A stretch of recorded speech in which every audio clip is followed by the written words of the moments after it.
focus on type 2 or adult diabetics. The real problem is that they suffer from this, but they do not have a manifest problem. So no problem is a big problem.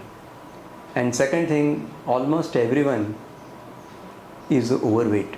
I will not call obese, but overweight. Most of them have a very high blood pressure, high triglyceride, and this weight, blood pressure and triglyceride doesn't give them direct trouble. So they are not bothered about it till the time they start developing complications. So the real trouble is no trouble and indifferent attitude towards the sugar, weight, blood pressure and blood fat. But doctor, that is essentially the problem with all diabetics, don't you think so? Even type 1 and that type 2. Type 1 they grow up, and when they are doing reasonably well and when they indulge in a poor lifestyle, they put on a lot of weight and again they have double trouble. Type 1 plus overweight related insulin resistance problem. So once they grow up, they do develop this problem. Do type 1 diabetics actually put on weight also? Yes, when they indulge in a poor lifestyle. I see. I thought they always had a very No. Now we have a large group from type 1 who are insulin dependent. They are obese and they require some medicines also to control their insulin resistance. Oh, that's double trouble. It is double. It is I'll say double barrel gun, which is added, Absolutely. Dr. Dalal, then my question is about what kind of health disorders do diabetic patients suffer from? I mean, are they related to eyes, heart, kidneys, diabetic foot? What are they? Let us put this question in a very simple manner. Almost all diabetics have basically metabolic syndrome, meaning they are by overweight, high blood sugar, high blood pressure and high blood fat. And this goes on for about 10 years without any trouble. Okay. And this is a seed for future complications. Now when the sugars are uncontrolled, that's the time they develop microvascular, meaning thereby small vessel disease and a large vessel disease. And they present with a different trouble pertaining to the brain, eyes, heart, kidney, leg nerves, leg vessels and the feet. Now the science says, and there are good 3 studies, diabetes complication and control trial, UKPDS and a Kumamoto study. They say when diabetes is well controlled from the beginning, you can reverse the complication. I mean, you reverse the complication which has already occurred.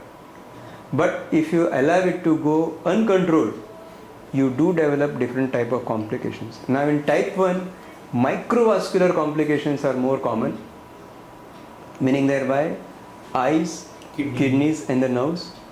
And in type 2, macrovascular, that is a paralysis, heart attack and the gangrene are more common.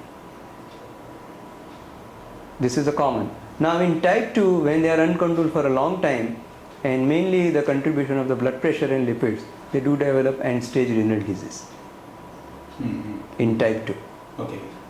So type 2 have major complications. Type 1 usually do not have major complication if they have taken care well from beginning. But if they don't, then they have different problem. Doctor, when you say reversible, the disorders are reversible, how reversible are they? You mean to say the eyes will get better if you are under control, if the kidney gets better by becoming more in control? I have one simple example. If you burn a matchstick, then part becomes black and part remains white. Right. But if you blow and if you extinguish, right, then the yellow remains yellow and the black remains black. Meaning thereby, whatever irreversible damage has occurred in the body, it will remain. Nothing can bring it back. But whatever reversible changes are there, they can be maintained and they can be sustained. And that sustenance throughout the life, we call it a reversibility. Lovely. That's very good news actually.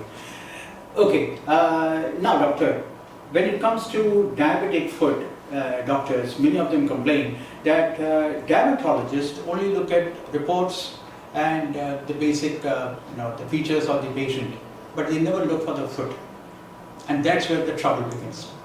What do you have to comment on that? Right. I have a very simple comment. Mm-hmm. I don't look at a diabetic, I look at a health. Okay. And in that health journey, whatever hurdles are there, I look at them. So I have made up my mind from day one to look at the fit without socks and shoes from day one. And if the leg is diseased, then diseased leg cannot do any exercise and it will do harm. Diseased leg is like a fractured feet, Correct. You cannot do exercise, you have to give a rest and you have to treat it.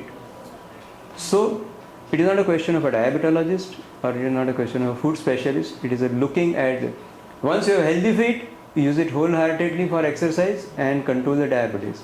But when the leg is diseased, give a rest till the time it heals to normal. So it is not a question of who gives the advice, it is a question of what advice is required at that moment. I see. Actually, we have emails on that also. The diabetologist would say you need to do regular walk, and the diabetic foot doctor would say you need to rest. Just put a question: if he has a fracture, will he walk? Exactly. Till the time it heals, you need to take rest. Simple. Okay. Doctor, is it also true that after 15-20 years of relentless diabetes or even controlled diabetes, you will get an organ failure that's inevitable? Answer is flat no. With a controlled diabetes, I mean you are taking care of organ control also, not only sugar control. And when you take care, you can prevent all the maladies in advance with a proper checkup and treatment. But with the uncontrolled diabetes, you can get the complication sometimes before 10 years, usually after 10 years. And we have an old man, 90 years plus, juvenile diabetic. 70 years of living with diabetes, no complications. We can show that photograph to you. Absolutely. Doctor, what you will say makes a lot of interesting sense. When you talk about controlling your organs, what would that be? Brain, eyes, heart, kidney, liver, leg nerves, leg vessels and feet. These are the organs which are usually affected, and they are affected because of the overweight, high blood pressure, high sugar and high blood fat. So if these four things are taken well care, these 8 organs are prevented. You are trying to suggest that there should be regular checkup of all these organs? Checkup and treatment. When tablets fail, go on insulin immediately. Don't waste your time with the tablets. Okay. And doctor, what is your formula for good diabetes control? What should be the glycosylated hemoglobin? What would be the rate? For adult, right glycosylated hemoglobin is 7 gram. For young and the old, where the hypoglycemia is issue, 7.5. Glycohemoglobin 7.5. And their blood sugar targets are also on a higher side. Meaning thereby, fasting for a juvenile diabetic who is brittle, right? Keep that fasting around 100 to 120. Don't go to 80. Right? And post meal, you keep it around 160 to 180. You can have a tighter control, but not at the cost of hypoglycemia. Exactly. Doctor, but you also believe, several diabetologists in interviews like this have told us that hypoglycemia is always an effect of over-treatment. Would you believe that? Hypoglycemia is never over-treatment. It is under education and under execution. There are 4 things: diet, exercise, meditation and medication, meaning thereby checkup and providing proper medication. Once you do these 4 religiously, right, chances of hypoglycemia are minimal. And what about people who even have ESRD? Many diabetologists would say that you need to keep a larger margin in terms of blood sugar control in ESRD patients. Would you also believe that? When I say ESRD, I mean end-stage renal disease. And usually these people are on dialysis. Exactly. So when they reach this state, there are 4 situations. 1, they have a poor appetite because of the kidney, and they have a lot of dietary restrictions, sometimes major of times unnecessary restrictions. Number one. Number two, they are already on insulin. Number three, the failing kidneys cannot remove insulin as normal kidney. Correct. Meaning that by short acting insulin will work for a longer period and a stronger. And the fourth, and that is the most important issue, that they are on a hemodialysis. Correct. Before hemodialysis, their insulin level mounts up. After hemodialysis, their insulin level drops. So there is a sudden drop in insulin level and slow and sustained rise till the next dialysis. So here it is a question of training a patient and the family member to manage before hemodialysis, on the day of hemodialysis, and after hemodialysis, right? Only 3 set of insulin dosages and food pattern to be given, and they will almost never get hypoglycemia. And you can keep a margin of a fasting sugar around say 100 to 120, or before meal 100 to 120, and after food say 160 to 180, right? And we will never go back. You're trying to suggest that, just before the dialysis, he will be taking less insulin, and just after dialysis, the dosage will be more. Stepped up slowly. Okay. But see, before dialysis is so much nausea that he doesn't eat also, and his insulin is high. So it is a double tragedy, right? So take care of both at one go.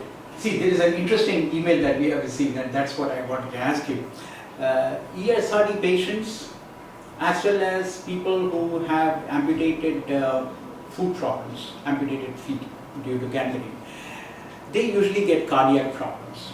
And people who have amputated feet, till the knee, sometimes they don't even live more than 2-3 years. According to Dr. Undre of Saifi Hospital, many people don't even survive beyond 2-3 years. That's not just because of the pressure on the heart and the heart attack, but also because of depression. Suddenly losing feet, and you have to be dependent on others. What would you say would be the care that should be given to a diabetic who has had an amputated feet? See, when you say somebody is amputated, it is like foot, just like a heart attack, we call it a foot attack. Exactly. Right? So when foot attack occurs, his coronaries are already compromised. His kidneys are already on a way of compromise. Correct. His eyes are already on a way of compromise, meaning thereby this tragedy is throughout the body. It's not just in the foot. It is not in the foot.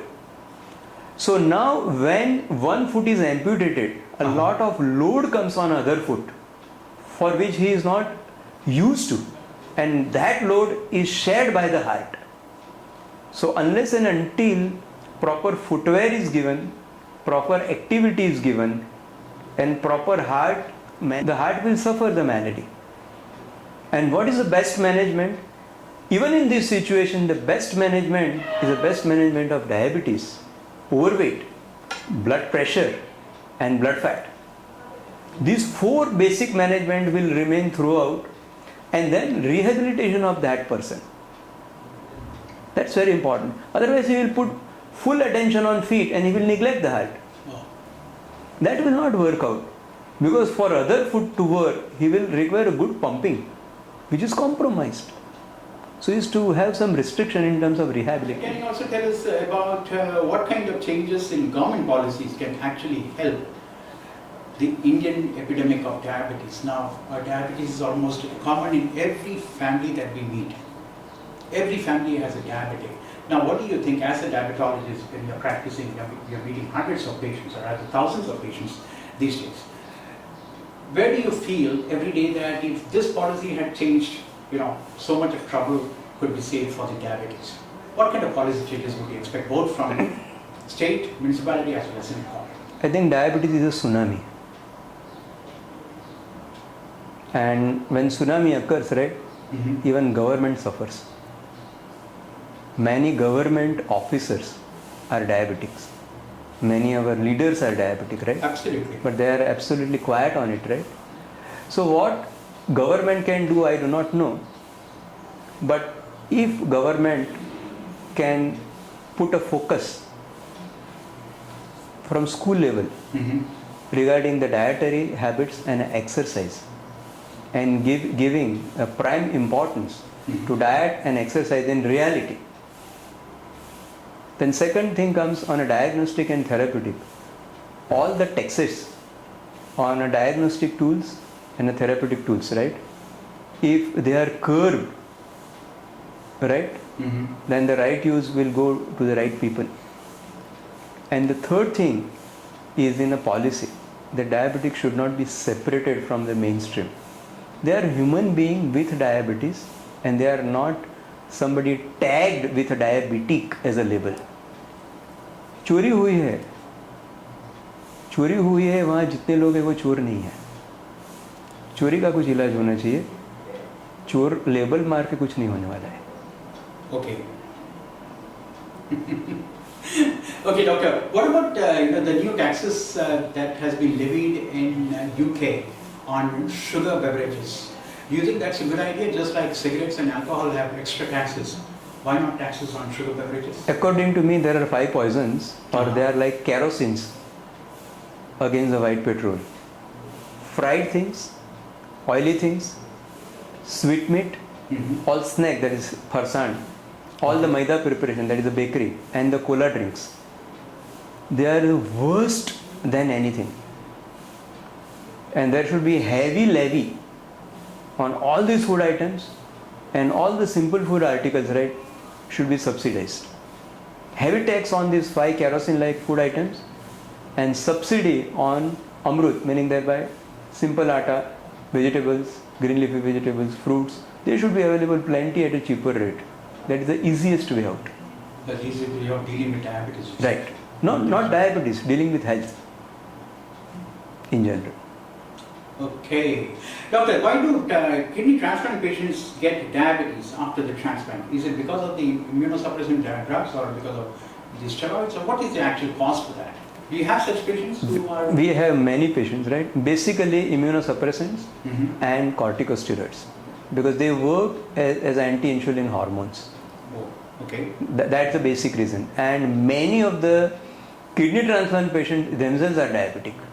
Yeah, if they are already diabetic, there is no problem. Right, but once you give immunosuppressants in a large dose, especially corticosteroids, right, they develop secondary diabetes, and which needs different control. So what do you mean by secondary diabetes? Meaning thereby diabetes was not there, but because of giving corticosteroids, they have developed diabetes. Okay, doctor, what are the new technologies, discoveries, and products that show so much of promise for diabetes control? Can you just briefly tell us about the new things that are happening? First technology, diagnostic and therapeutic, is a reversal, meaning thereby we go back to our original lifestyle, for which there is no compromise and there is no new development. It is a question of a reversal. Now, new thing in a diagnostic, I am looking forward for a blood sugar meter which doesn't require a prick. Right? That is on the way. Second thing is the real-time blood sugar, continuous glucose monitoring system, CGMS. Are you referring to the Google contact lens, which can continuously monitor your blood? Something like that. Yes.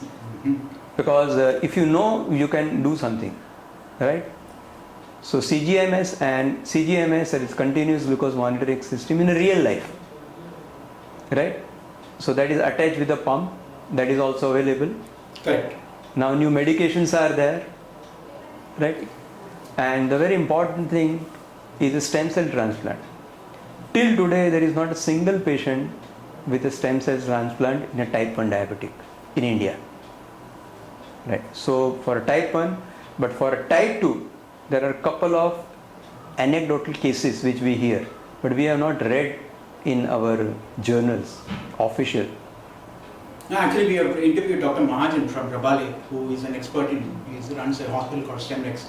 He was saying that it cannot completely do away with insulin injections, but the dosages can be brought down up to 30%. We have type 2 diabetics in whom insulin is totally omitted with the lifestyle. So lifestyle, let us remember one thing, lifestyle cannot replace any technology. Lifestyle is a lifestyle. If you control that, most of the problems will be solved. All the problems can be solved, not most. Okay, doctor, can you tell us about gestational diabetes also? We have a couple of emails on that. What kind of diet and what kind of restrictions do pregnant women with diabetes have to See, the gestational take? diabetes is a diabetes which occurs during pregnancy, which was not there before pregnancy. Correct. So she will require a reasonable diet control, but adequate in terms of proteins. And second thing, if the sugars are high, she will require insulin during the pregnancy. And we do not have any special kind of gestational diabetes in India. But that can also develop into a permanent diabetes. Isn't it? Now, In many following cases? gestational diabetes, Yeah. if lady continues to put on the weight, then insulin resistance will be carried forward and she will break into diabetes because of lack What of is your lifestyle opinion changes. on bariatric surgery, and would you also recommend that to type 2 patients of yours who are overweight? I have a very simple opinion on bariatric surgery. When body mass index is more than 32, bariatric surgery is recommended. Now, after bariatric surgery, diet restrictions are so much. Uh-huh. So I am of the opinion for first 3 or 6 months, we should give very low calorie diet and mainly plant based and not animal based, meaning thereby no milk or dairy, no non-veg, and mainly vegetables, fruits, and pulses more. And we give say 500 to 600 calorie diet, and that has also shown excellent result of a weight loss of 30-40 kg. But if somebody is unable to do, unwilling to do, or in a hurry, then the bariatric surgery gives excellent answer, and it reduces the insulin resistance by just mere weight loss. And when you reduce the weight insulin resistance, your diabetes comes under control. Simple. One related question, doctor, is that my last question is that, often it is, the recent report which says that even if you don't have that kind of weight, even if your weight is not so high to consider yourself to be obese or overweight, they might still be recommended with bariatric surgery. What is your opinion on that? I have a very simple opinion that strict lifestyle attitude control, because after bariatric surgery also they will require lifestyle changes. So if after bariatric surgery if they do not follow the lifestyle changes, right, they will again break into it. So we will be back to square one. Thank you so much, sir, for being with us.